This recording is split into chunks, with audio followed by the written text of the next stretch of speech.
installing a CX-7 carrier board and CX-7 mezz board.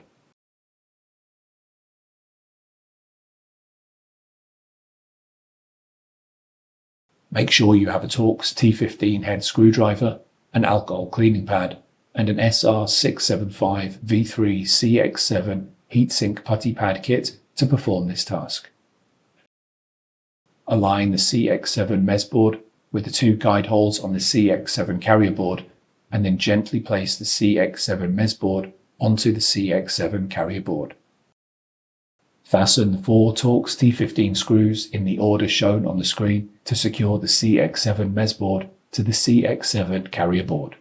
If there are any old putty pads on the CX-7 mezz board and the CX-7 heatsink, gently clean the top of the CX-7 mezz board and the bottom of the CX-7 heatsink with alcohol cleaning pads. Align the 2 putty pads with the markings on the bottom of the CX-7 heatsink and attach them to the CX-7 heatsink. Orient the CX-7 heatsink so that the arrow symbol on the CX-7 heatsink faces toward the cable connectors on the CX-7 mezz board, and then gently place the CX-7 heatsink onto the CX-7 mezz board. Reinstall the CX-7 heatsinks.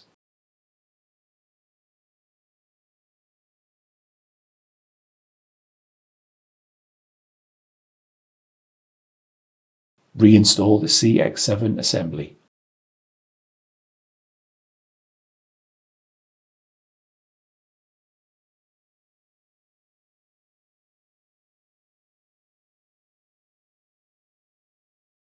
Reconnect the cables to the CX-7 carrier board and CX-7 mezz board.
Install the top cover.